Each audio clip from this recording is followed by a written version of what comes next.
Halo Tribuners, apa kabar semuanya? Kembali lagi bersama saya, Feby Adeliana dalam program Ngobrol di Balik Layar. Hari ini tanggal 21 April 2023. Tentunya kita sedang memperingati Hari Kartini.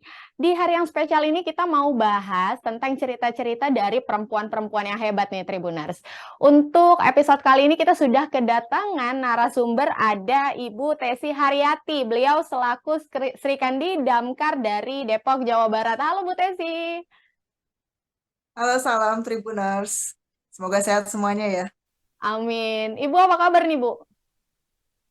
Alhamdulillah sehat. Alhamdulillah. Bu Tesi, ini kan damkar itu bukan pekerjaan yang mudah untuk seorang perempuan, Bu. Kenapa Ibu tertarik terjun ke pemadam kebakaran? Ya, yang pertama memang itu tadi tidak mudah. Jadi ini saya buat sebagai tantangan dan di mana di sini memang sedikit sekali populasi wanitanya. Dan ternyata setelah saya sampai di Damkar, menginjakan kaki di Damkar, itu banyak hal yang memang memerlukan sentuhan wanita. Seperti ketika kita ke TKP, karena saya kebetulan di bidang operasional ya, bidang yang memang harus selalu hadir di TKP, itu korban itu banyak dari perempuan. Ada yang perempuan, ada yang anak-anak. Dan itu membutuhkan sentuhan wanita. Karena secara psikologi mereka merasa nyaman gitu ketika petugasnya ada yang wanita. Seperti itu. Dan ini menjadi tantangan buat saya bahwa TKP-TKP selanjutnya pasti sentuhan wanita sangat dibutuhkan. Seperti itu. Bu Tesi sendiri sudah berapa lama sih Bu jadi petugas damkar? Sejak kapan Bu kalau boleh tahu? Saya dari tahun 2015 ya. 2015 kalau sampai dengan 2003 ya cukup lama ya. Bisa dihitung sendiri. Dan memang tugas saya ini di TKP, jadi selalu ada di setiap tempat kejadian peristiwa, baik itu kebakaran maupun penyelamatan. Baik, sebelumnya tuh Bu Tesi ini memang hobi di misalnya di penyelamatan kah, kayak atau kegiatan-kegiatan luar ruang yang menantang gitu Bu, atau mungkin sebetulnya memang baru terjerumus setelah sudah dekat dengan kehidupan pemadam kebakaran gitu, atau seperti apa sih Bu? Ya, kebetulan memang kami ini kan ASN ditempatkan sesuai dengan keputusan wali kota. Jadi penempatan saya di Damkar itu juga semata-mata penugasan. Awalnya memang penugasan, cuma kenapa jadi lama gitu saya ada di Damkar karena sesuai saya pikir ini dengan eh, pekerjaan dan jiwa saya. Karena Damkar itu disamakan dengan jiwa menolong. Jadi se-Indonesia dan satu internasional itu kita sama-sama ingin menolong. Kebetulan institusinya adalah Damkar, pemadam kebakaran. Jadi seperti berasa tidak bekerja. Jadi memang menggeluti, memang kita sukanya menolong. Bidang ini memang sesuai dengan pekerjaan saya gitu. Berarti awalnya karena tugas ASN ya Bu ya? Itu penugasan dari Pak Wali Kota. Hmm. Nah, Ibu artinya dari awal memang tidak ada niatan untuk terjun ke sana dong, Bu. Kalau begitu, apakah nggak ada kesulitan dari pelatihannya sendiri? Apalagi kan ini juga mungkin bukan pekerjaan yang gampang ya untuk seorang wanita gitu, Bu. Betul. Kalau kita lihat secara kasat mata pekerjaan Mbak Damkar adalah memadamkan api. Ternyata di berjalannya seiring waktu itu banyak usaha upaya penyelamatan rescue yang dilakukan oleh pemadam kebakaran. Mulai dari ATM tercebur di gorong-gorong, evakuasi ular, monyet, terus banyak hal seperti pencarian orang hilang, ya, anak terjebak evakuasi di bangunan runtuh, di dalam mobil, itu ternyata semua dari bagian dari pemadam kebakaran. Semakin ke sini saya semakin tertarik karena ternyata tidak mudah. Yang pertama mental. Mental itu TKP itu kita nggak bisa pesan, ya.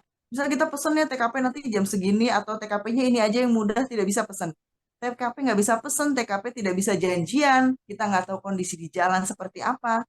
Yang jelas kita itu tahu TKP ketika pelayanan kita tutup telepon, baru kita tahu rekayasa alat, rekayasa personil. Jadi semakin sini semakin menantang dan ternyata tidak semudah itu. Diperlukan alat, diperlukan latihan. Jadi memang di sini diperlukan jiwa-jiwa yang terlatih. Makanya saya bilang mental itu harus diutamakan. Alat-alat itu banyak sekali yang diperlukan dan berbeda-beda di tiap TKP. Rekayasanya, rekayasa operasi, rekayasa personil, itu juga berbeda-beda, semakin bervariasi.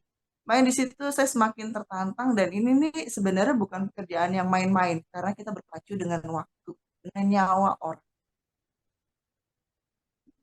Baik, Bu, ini menarik nih Bu, karena mungkin kalau yang kita tahu kelihatan dari luar tugas pemadam kebakaran ya memadamkan api, tapi sebetulnya tadi yang Ibu sebutkan juga bahwa kekinian nih sudah mulai banyak tugas-tugas yang kayak misalnya tadi ATM kecebur aja kita manggil damkar, ada kucing terjebak di kali kita manggil damkar, bahkan waktu itu juga pernah saya nonton di berita cincin kekecilan itu sampai manggil damkar Bu. Nah, ini menurut Ibu gimana? Sekarang kan tugas damkar sudah mulai multi desk gitu, Bu. Betul. Ya, jadi gini, target kita adalah respon time ya. Respon time ini artinya kita merespon semua pelayanan. Itu tadi saya bilang kita nggak bisa pilih-pilih, nggak bisa janjian TKP. Semua pelayanan yang masuk kita respon. Bahkan sampai di pos Merdeka ini kan karena sini posnya rescue, kita pernah mendapat panggilan permintaan untuk orang yang jantung. Padahal itu kalau bisa dibilang itu ranahnya medis ya. Tapi karena di Damkar ini kita juga belajar MFR, jadi basic untuk medical response. Jadi pertolongan pertama apa yang harus kita lakukan? Tetap kita memang harus merespon.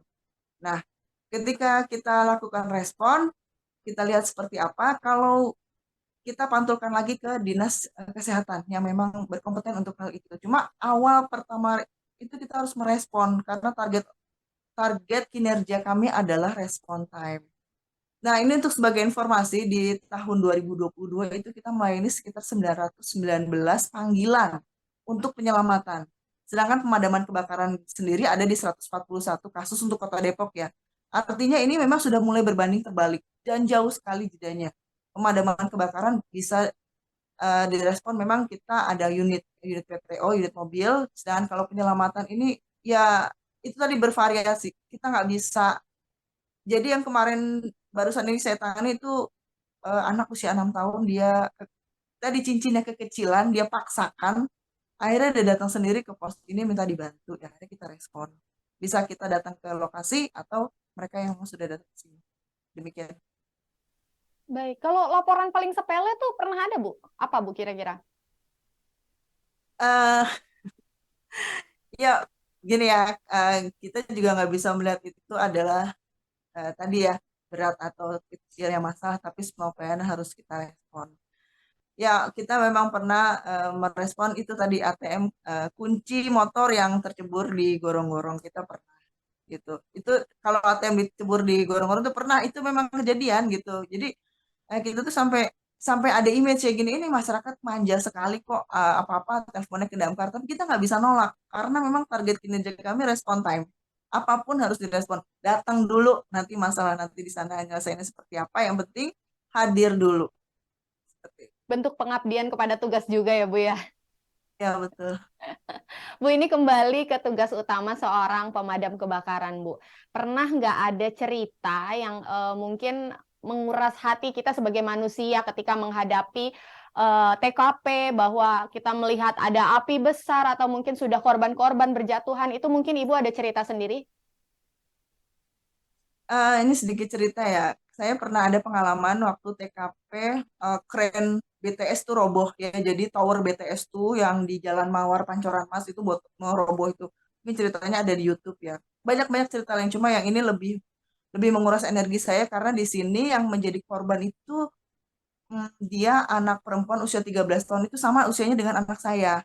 Jadi dia lagi belajar, tiba-tiba dia lagi belajar di kamar, tiba-tiba tower BTS itu yang kalau di eh, le- besarnya diameter aja dua orang dewasa berpelukan. Jadi lebarnya itu lebar sekali karena tower zaman dulu ya itu dari beton.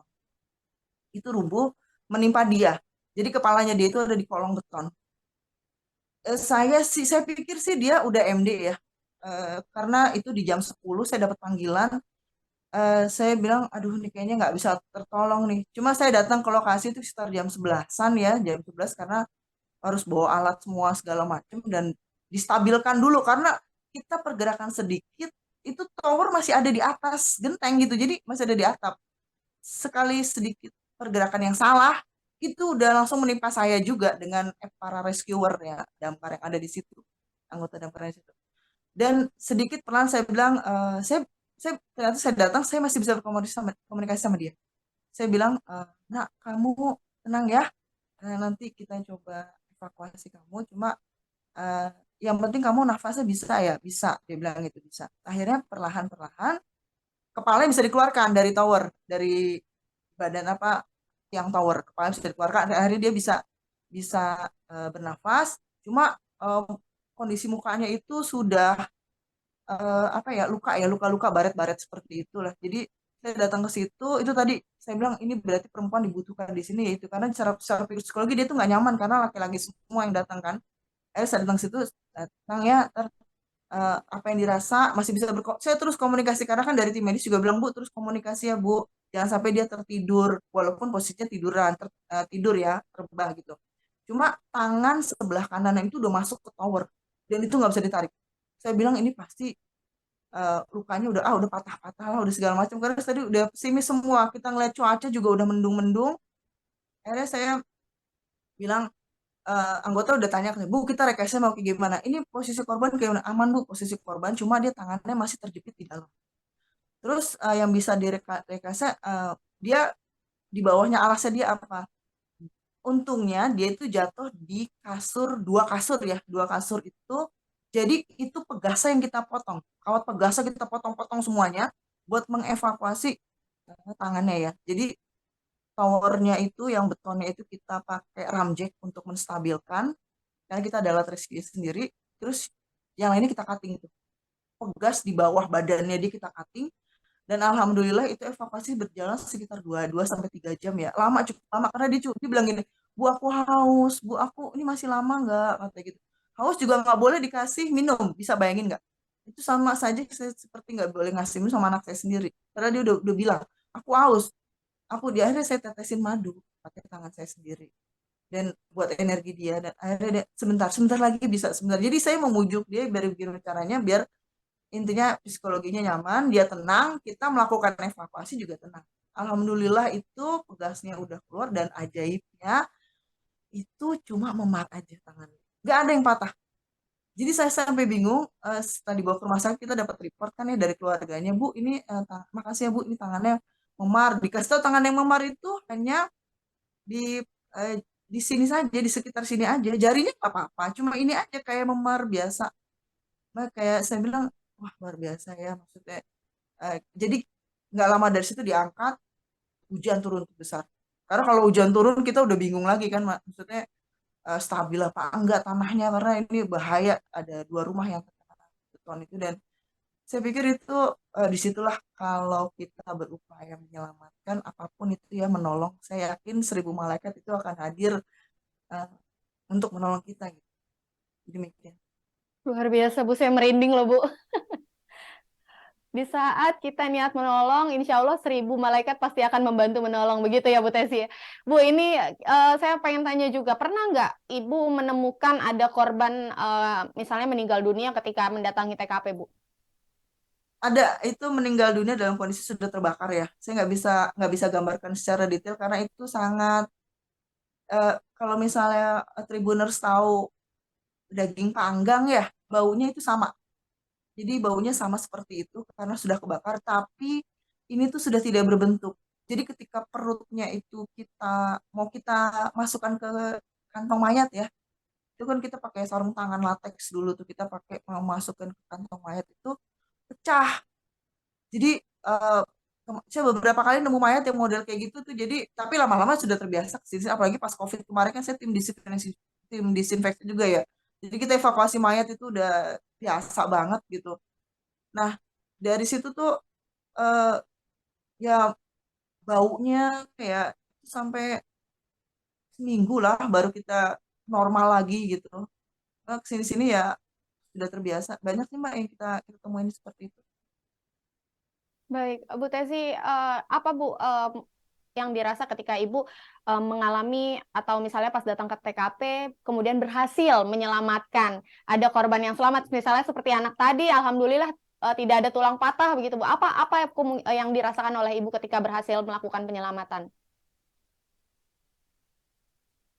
Ya, yang pertama memang target kita itu datang dulu. Itu aja dulu.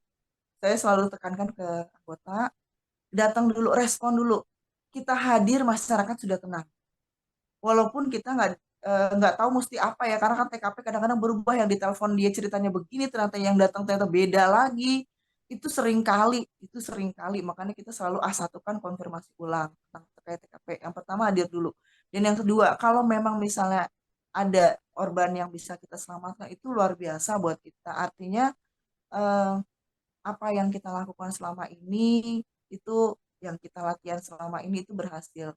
Pun kalau misalnya ada korban yang MD seperti itu, biasanya itu yang MD itu karena satu itu eh, terlambat artinya terlambat misalnya yang rumah dalam kondisi terkunci ternyata ada kebakaran ternyata ada orang di dalamnya itu sama seperti yang kondisi di UI di UI di depan Brimob yang di depan Brimob itu dia 3 lantai itu ada korban anak kecil ya anak usia sekitar 9-10 tahun ya dia itu jadi korban MD tapi MD-nya di jalan di rumah sakit karena kita sudah coba kita mau RJP ternyata keluarganya nggak mau menolak jadi dia langsung masukin ke ambulan karena kita juga diajarin kalau RJP itu kan basic ya basic MFR jadi dia udah masuk ternyata kita ditelepon sudah MD udah nggak bisa diselamatkan lagi nah itu kita kita kayak fail gitu kita kayak gagal gitu.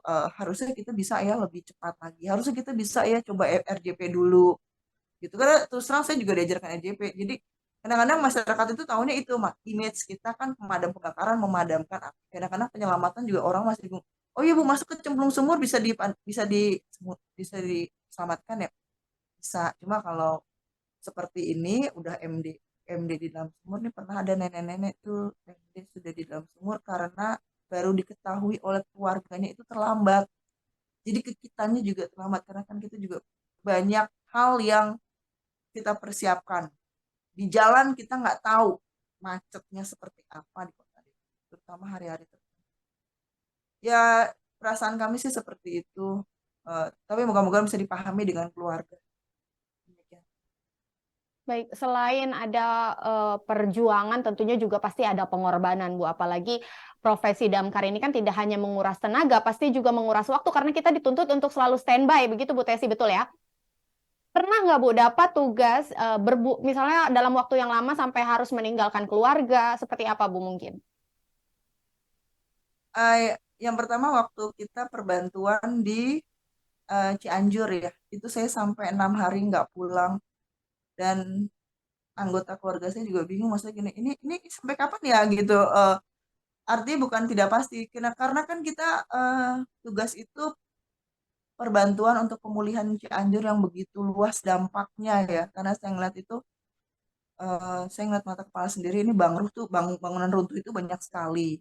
Terus dari keluarga sih saya bilang ya ya tenang aja ntar pasti kembali kita pasti pulang tadi kabarin gitu ya untung sekarang udah ada teknologi video call jadi selama sinyal masih ada saya masih bisa kalau yang kemarin itu 65 atau kebakaran di pasar Muka ya itu kita kondisinya puasa itu karena baru-baru ini terjadi ya itu puasa kita masih puasa semua karena benar banget itu pas jam 17.30 kejadian ya nggak mungkin kita buka dulu baru ke sana ya artinya kita juga nggak buka kita memadamkan sampai di sana maghrib lewat maghrib baru kita bisa buka puasa jadi saya pikir karena TKP nggak janjian kita nggak bisa pesen TKP ya udah karena saya pernah merasakan 13 jam itu waktu eh, ber, laku memimpin kebakaran di gudang Indomaret itu 13 jam jam 2 malam baru selesai itu hari Minggu tetap kan padahal kan di situ ASN libur harusnya saya libur tapi nggak bisa itu dari jam 10 pagi sampai dengan jam 1 jam 2 malam baru selesai anak balik kanan itu ya tetap namanya tugas. Ya Bu, ini Tribuners di rumah penasaran nih Bu dengan pekerjaan yang dilakukan oleh Damkar. Karena yang kita tahu kan Damkar harus datang cepat, memadamkan api ya, sehingga tidak ada korban jiwa begitu ya Bu. Nah, tapi untuk petugas sendiri ini koordinasinya gimana Bu biar tepat sasaran? Karena kan telat sedikit saja bisa berimbas fatal Bu. Apalagi kan kadang misalnya ada warga yang eh, maaf mungkin dikatakan agak menyulitkan nonton, misalnya nontonin kebakaran sehingga mobilnya sulit masuk. Nah, ini gimana cara petugas damkar mengatasi hal-hal seperti ini, Bu? Ya yang pertama memang tadi saya bilang kita mental dari titik nol dari titik kita pertama kali berangkat Jadi kita harus dipersiapkan dengan hal-hal yang memang nanti ya bakal repot di TKP. Sebelum masuk TKP kita bakal seperti apa, kita harus persiapan mental dulu. Terus kami itu sudah mulai mengedukasi masyarakat, kan kita ada layanan mulai WhatsApp ya. Jadi di situ semua yang harus konfirmasi itu melalui foto atau video 10 detik. Jadi supaya rekayasa alatnya nggak salah. Karena kalau salah kita balik lagi dan itu PR lagi timingnya, waktu untuk responnya. Nah, kalau mengenai di jalan itu banyak sekali yang masyarakat, banyak kita mobil yang nggak mau ngalah itu banyak sekali dan mungkin sering terjadi di damkar-damkar yang lainnya se-Indonesia. Itu PR banget. Terus ada di sesi tertentu seperti Sabtu Minggu, ada pasar tumpah, pasar rakyat, bazar itu di jalan itu, ya itulah itulah seninya kita yang menjadi damkar gitu. Kita makanya dituntut mental yang untuk tetap tenang, sabar, harus cepat di saat tertentu karena saya yakin semua ingin direspon cepat ya, tapi karena kondisi satu dan lain hal, kadang-kadang kalau sudah masuk TKP kita udah sampai minta bantuan polisi atau aparat RT RW untuk Pak tolong dijaga ya jangan sampai ada yang masuk ke TKP karena jangan sampai kami evakuasi Bapak itu udah sering sering seperti itu. Cuma ya akhirnya saya sih selalu tekankan karena tetap kita fokus ke korban, fokus ke TKP, yang lain-lain jangan kita yang ngurus. Itu nanti ada ranahnya seperti polisi atau lingkungan yang akan mengurusnya. Karena kalau kita ngurus lingkungan dan ngurus yang lainnya, fokus kita nih kacau. Jadi lamban waktu untuk penyelesaian kejadian. Baik, Bu. Ini berarti nanti untuk Lebaran atau Idul Fitri tahun ini tugas juga atau bagaimana, Bu Tesi? Ya, dari tahun ke tahun semenjak saya masuk Damkar itu nggak pernah cuti ya. Kalau dibilang, cuti bersama itu saya pikir hal yang langka buat kami yang ada di Damkar. Karena justru di sesi itu banyak kejadian. Karena apa? Banyak orang pergi meninggalkan rumah, ya. Ya, kalau orang kan bisa saja lalai. Dan di situ titik kita harus memang benar-benar siap siaga. Jadi kalau mulai dari Ramadan kemarin itu yang setrikaan ditinggal, kompor ketiduran, yang kompor nyala tapi ketiduran itu udah sering gitu loh. Karena saya bilang kan, ini titik terlemahnya ya manusia ada titik terlemahnya. Tapi di sesi ini, sesi Ramadan sampai dengan nanti cuti Lebaran mereka baru pada balik, itu kita baru ibarat kata peak seasonnya itu di situ. Jadi jangan ada yang bergerak dan saya tidak mengizinkan anggota saya untuk mengambil cuti di sesi itu karena saya juga nggak cuti. Saya tidak pernah merasakan cuti bersama, nggak pernah. Saya nanti ngambilnya nanti ketika memang sudah landai, sudah orang sudah mulai normal, sudah mulai segala sesuatunya berjalan seperti biasa. Nah, berarti paling saya cuma bisa ngambil cuti sehari 2 hari aja nggak berani karena kan TKP itu tadi nggak pernah janjian takut ada TKP besar, saya nggak ada di situ, nanti khawatirannya nanti pimpin operasinya kacau. Seperti itu.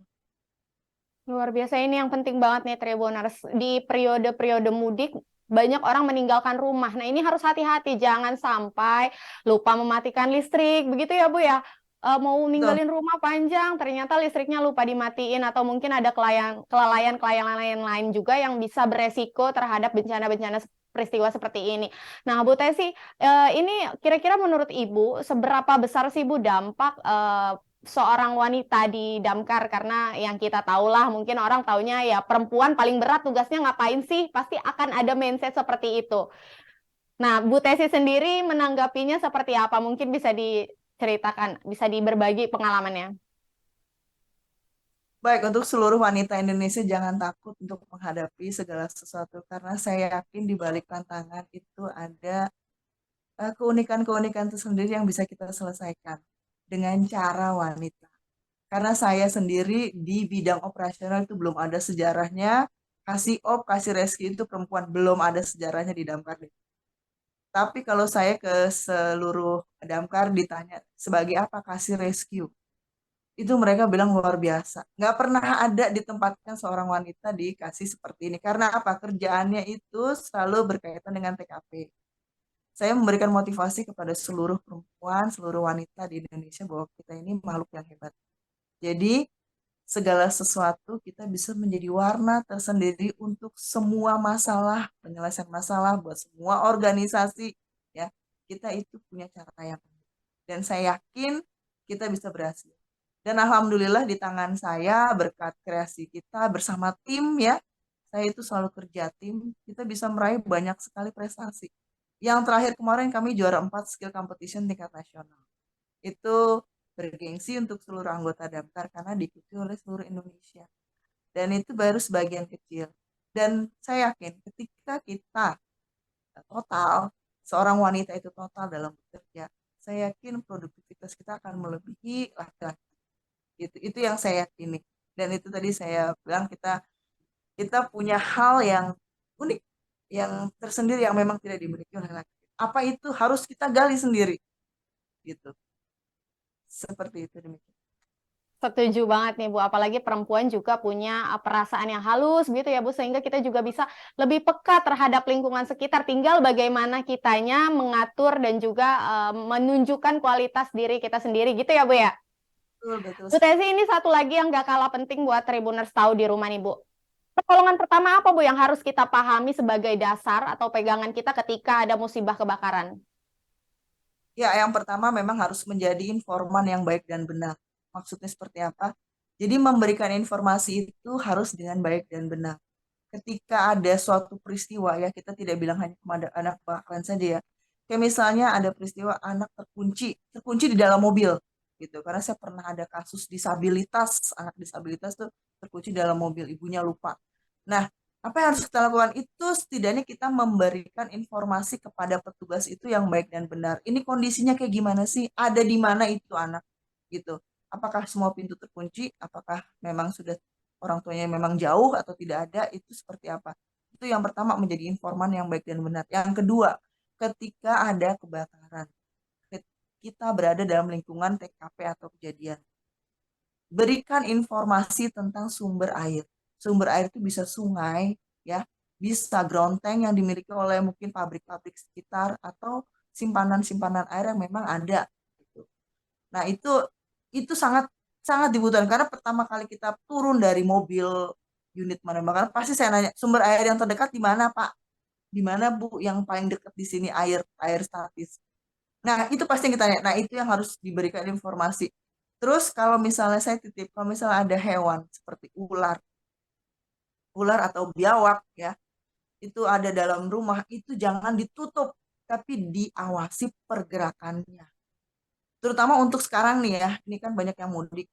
Hewan jangan ditinggal di rumah, lebih baik dititipkan. Karena kita pernah kejadian, hewan itu ada di dalam rumah, itu anjing, ternyata banjir itu rumah. Kita lakukan evakuasi, kita potong itu, dia pakai rantai ya di lehernya. Itu kita potong, mau nggak mau, kita ambil anjingnya. Jadi eh, cobalah, maksudnya kita jadi manusia itu yang memang benar-benar memanusiakan ya. Karena walaupun itu hewan, kita tetap memberikan yang terbaik untuk mereka atau jangan minimal minimal diperlakukan layak seperti itu. Itu yang saya titip buat eh, Tribuners ya semuanya, kita jangan memberikan peluang peluang untuk ada kejadian yang memang tidak diinginkan oleh kita semua. Seperti itu. Terima kasih Bu Tesi untuk cerita-ceritanya hari ini menarik sekali, namun sayang waktu kita sudah habis Bu. Terima kasih. Semoga sehat selalu dan mudah-mudahan tidak ada apa-apa atau bencana lainnya ya Bu ya. Amin, amin semuanya. Amin, Salam sehat amin, buat semua Tribuners, bahagia selalu. amin. Terima kasih banyak Bu Tesi. Salam. Ya, Tribuners, itu dia bincang-bincang kita hari ini dengan Sri Kandi Damkar dari Depok, Jawa Barat. Ada Ibu Tesi tadi, di mana bisa kita dengar juga bahwa perempuan itu tidak melulu harus manja-manja, menye-menye, tapi juga ternyata perempuan juga bisa kok mengerjakan pekerjaan yang menantang. Nah, itu tadi dibuktikan dengan cerita-ceritanya Ibu Tesi tadi. Nah, untuk episode kali ini kita sudahi dulu, tapi jangan khawatir karena besok hari akan ada ngobrol-ngobrol lainnya dengan tema yang tidak kalah menarik. Tetap saksikan di Tribun Jakarta. Untuk hari ini kita sudahi dulu, sampai jumpa.